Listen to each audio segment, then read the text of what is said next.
अरे यार देखो ना, आदर्श राखी बंधवाने के लिए हाथ झुलाते हुए मेरे ससुराल आ गया। मुझे इतनी शर्म आ रही है कि मैं अपने ससुराल वालों से क्या कहूंगी। तुम्हें तो पता है ना कि मेरे ससुराल वाले कितने अमीर हैं। ये लोग क्या सोचेंगे। भैया ने तो मेरी नाक ही कटवा दी, भला कोई 2,000 लेकर आता है क्या। दरअसल आदर्श ऑफिस गया हुआ था और उसकी पत्नी निर्मला घर के सारे काम निपटा कर अभी अभी लेटी ही थी कि तभी उसके बच्चे स्कूल से लौट आए। निर्मला ने उन्हें प्यार से खाना परोसा। बच्चे खाना खाने के बाद थोड़ा आराम करके उठे और होमवर्क में लग गए। इसी बीच निर्मला के फोन की घंटी बजी। उसने फोन उठाया तो दूसरी तरफ आदर्श था। आदर्श बोला, सुनो, आज रात का खाना हम बाहर ही खाएंगे और रक्षाबंधन की शॉपिंग भी कर लेंगे। बच्चों को तैयार रखना, मैं आते ही निकलता हूँ। निर्मला ये सुनकर बहुत खुश हो गई। उसने बच्चों को बताया तो वो भी जल्दी जल्दी होमवर्क खत्म करने लगे। निर्मला खुद भी तैयार होने लगी और बच्चों को भी अच्छे से तैयार किया। फिर वह रसोई में चाय बनाने लगी। तभी आदर्श घर पहुँच गया। निर्मला गुनगुनाते हुए चाय बना रही थी। तभी आदर्श पीछे से आकर उसे बाहों में भर लेता है। निर्मला मुस्कुरा कर बोलती है, क्या बात है जी, आज इतनी मोहब्बत बरसा रहे हो। आदर्श हंसकर बोला, तुम हो ही इतनी प्यारी तो प्यार कैसे ना आए। तभी बेटे की आवाज हॉल से आती है, पापा आप भी तैयार हो जाओ ना, अब और कितनी देर लगाओगे। दोनों झटपट अलग हो जाते हैं और निर्मला के गाल शर्म से लाल हो जाते हैं। आदर्श कपड़े बदल कर हॉल में आ जाता है। सबने साथ बैठकर चाय नाश्ता किया और फिर शॉपिंग के लिए निकल पड़े। निर्मला ने बच्चों के लिए कपड़े लिए, आदर्श के लिए शर्ट और टाई ली, मिठाइयाँ और फल भी खरीद लिए। आदर्श ने जिद करके निर्मला के लिए सुंदर मैरून कलर की साड़ी भी खरीद दी। निर्मला का चेहरा खुशी से चमक उठा। रात को डिनर के बाद जब सब घर लौटे तो निर्मला और बच्चे बेहद खुश थे। आदर्श को भी एक अजीब सुकून महसूस हो रहा था।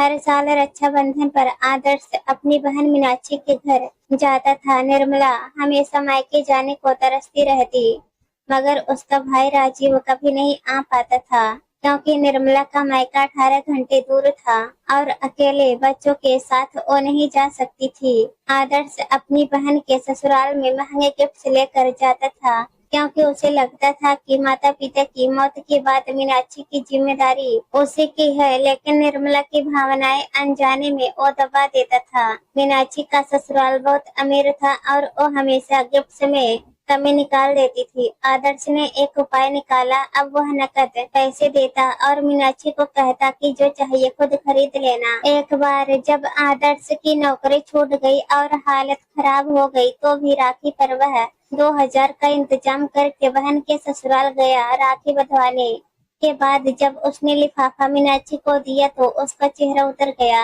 और रसोई में जाकर अपनी सहेली से फोन पर कहने लगी, भैया इस बार तो नाक ही कटवा दी, सिर्फ 2,000 लेकर चले आए। भैया अगर पैसे नहीं थे तो बहाना कर देते। अब मैं अपने ससुराल वालों से क्या कहूँगी। सोच रही हूँ अपने पास के कुछ रुपए मिलाकर ये दिखा दूँ कि भैया ने ज्यादा दिए हैं। लेकिन मीनाक्षी को क्या पता था कि रसोई में खड़ा आदर्श ये सब सुन चुका था।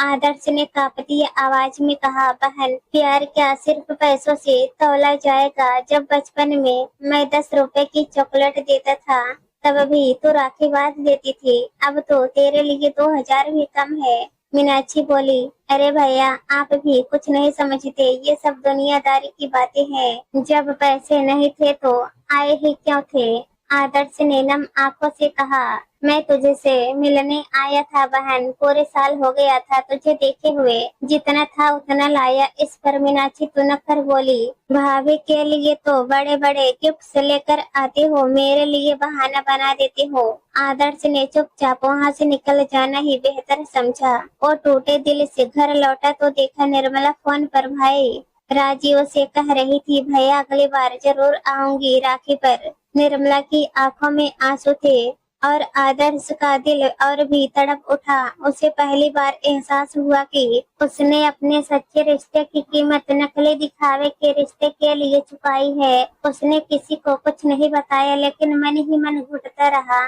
समय बीता और आदर्श को एक नई नौकरी मिल गई, इस बार पहले से बेहतर सैलरी के साथ।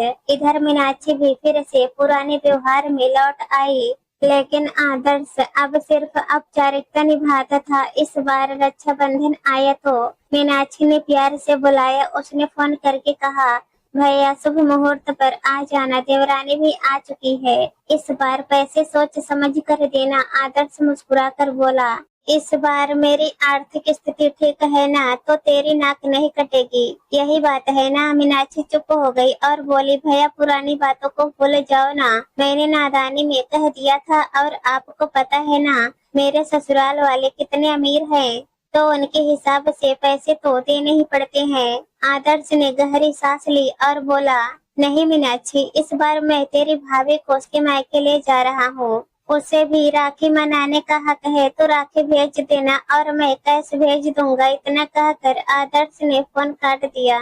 पहली बार उसके चेहरे पर सच्चा सुकून था। निर्मला की आंखों में चमक थी। 12 साल बाद उसे भी मायके जाकर अपने भाई को राखी बांधने का मौका मिल रहा था। दोस्तों, इस कहानी पर आप लोगों की क्या राय है, कमेंट में जरूर बताना। और अगर कहानी पसंद आए तो हमारे चैनल को सब्सक्राइब कर देना। कहानी सुनने के लिए बहुत बहुत धन्यवाद।